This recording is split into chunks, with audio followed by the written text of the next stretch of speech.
பால் He-Man வரார். பால் He-Man வந்த உடனே ஒரு இன்ட்ரடக்ஷன் ஸ்பீச் கொடுக்குறார். இன்ட்ரடக்ஷன் ஸ்பீச் கொடுத்தோடனே அதுக்கப்புறம் வந்து வெடிக்க ஒரு பேனர் வந்து கீழே இறங்குது மேலே இருந்து. அது என்னன்னு கேட்டிங்கன்னா 2K25 போஸ்டர். அந்த போஸ்டரில் யார் இருக்கான்னு கேட்டிங்கன்னா ரோமன் ரிங்ஸ் சூப்பர்மேன் பஞ்சு வைக்கிற ஸ்டில்லில் ரெடியாக இருக்கா. அதுக்கப்புறம் கீழே பால் ஹீமன் வணக்கம் வச்சுக்கிட்டு இருக்கார். இதுதான் 2K25 அஃபிஷியல் போஸ்டர். அதை அறிவிப்பதில் மகிழ்ச்சின்ற மாதிரி பால் ஹீமன் பேச ஆரம்பிக்கிறாரு. ரோமன் ரிங்ஸ் தான் இழந்த அனைத்தையும் பெறுவதற்காக தான் மீண்டும் வந்தார். தான் இழந்த உல்லாஃபலை பெற்றாரு. தான் இழந்த ட்ரைபல் சீஃப் பதவியை அடைஞ்சாரு. அது மட்டும் இல்லாமல் அடுத்து அவர் தான் இழந்த டைட்டிலை நோக்கி மீண்டும் பெறுவதற்காக போறாரு.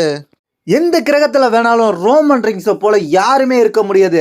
எலன் மஸ்க் பிளானோட செவ்வாய் கிரகத்தில் குடியேறினாலும் அந்த செவ்வாய் கிரகத்திலையும் சிறந்த ஒரு ஆளாக இருக்க போகிறது நம்ம ரோமன் ரிங்ஸ். ரோமன் இந்த உலகத்தை தாண்டி இந்த பிரபஞ்சத்திலேயே இந்த எல்லா இடத்துலையும் எல்லா கிரகத்திலையும் ரோமன் தான் சிறந்தவராக இருப்பார். ரோமனை தவிர வேற யாரும் இல்லை.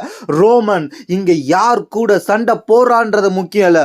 ரோமன் ராயல் ரம்பிளில் இருக்கிறாரு. ரோமன் ராயல் ரம்பிளில் இருக்கிறது மட்டும் இல்லாமல் ரோமன் ராயல் ரம்பிளில் வெளில போறாரு. அவரு கூட யார் மோதுனாலும் அவங்க வெளில தூக்கி எறியப்பட போறாங்க. அதனால அவங்களாம் ஒதுங்கி நின்னுக்குங்க. ரோமன் ராயல் ரம்பிளில் வெளில போறாரு. வென்று தன்னோட டைட்டில் நோக்கி போக போறாரு. பேசி முடிச்சுட்டு கிளம்ப போனவர் ட்ரீவ் மேக்கர் ட்ரீவோட மியூசிக் கேட்டு ட்ரீவ் மேக்கர் வரதை பார்த்தோன்னே கொஞ்சம் கொஞ்சமாக குனிஞ்சு மைக் எடுத்தோன்னே ட்ரீவ் மேக்கர் சொல்கிறாரு, நான் இங்கே சண்டை போட வரல, நான் பேச தான் வந்திருக்கிறேன், நான் பேசுகிறத கேளு அப்படின்ற மாதிரி பால் ஹீமனை கேட்க சொல்கிறாரு.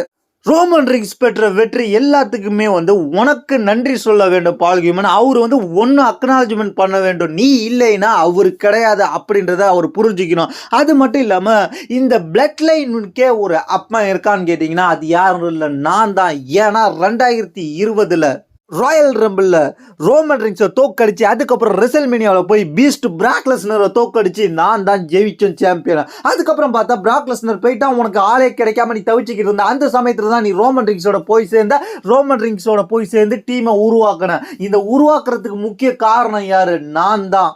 நீ இவ்வளோ பெரிய இடத்துல இருக்கிறனா பால் ஹீமன், அதுக்கெல்லாம் காரணம் நான் தான். அதனால நீ என்ன பண்ணணும், நீ இந்த இடத்துக்கு போனதுக்கும் நீ ஒரு பெரிய டீமை உருவாக்கிட்டு நீ ஒரு வைஸ் மேனு நீ இந்த எல்லா பதவியும் அடைஞ்சதுக்கு முக்கிய காரணம் நான் தான். அதுக்கு நீ என்ன சொல்லணும்னா எனக்கு நீ நன்றி சொல்லணும். முதல்ல நீ எனக்கு தேங்க்யூ சொல்லு. தேங்க்யூ. நீ நன்றி தெரிவிச்சுட்ட, அதனால உனக்கு நான் ஒரு இடத்த கொடுக்குறேன், நீ தாராளமாக நீ இங்கே பேசலாம் நீ என்கிட்ட அப்படின்னு. ஆனால் நீ எனக்கு ஒரே ஒரு உதவி செய்யணும். என்ன உதவி ட்ரீவ்? ஒரு உதவி தான். நீ வந்து உன்னோட பையன்கிட்ட போய் சொல்லு, உன்னோட வாழ்கிட்ட போய் நீ என்ன சொல்றனா, இந்த சனிக்கிழமை நடக்க போற ராயல் ரம்பிளில் உன்னை அடிச்சு வெளில துரத்தி தூக்கி விட்டெறிய போறான்னு. சரி, நான் என்னோட ட்ரைபல் சீஃப் ரோமன் ரிங்ஸ்ட சொல்லிடுறேன் அப்படின்ற மாதிரி பால் ஹீமன் சொல்றாரு. சொல்லிட்டு மைக்கை தூக்கிட்டு போட்டுட்டு கிளம்புறாரு. கிளம்புறதுக்கு முன்னாடி நான் சொன்னது உன்னோட ஆளுன்றது, உன்னோட பையன்றது, உன்னோட பாயின்றது ட்ரைபல் சீஃப் ரோமன் ரிங்ஸ் கிடையாது.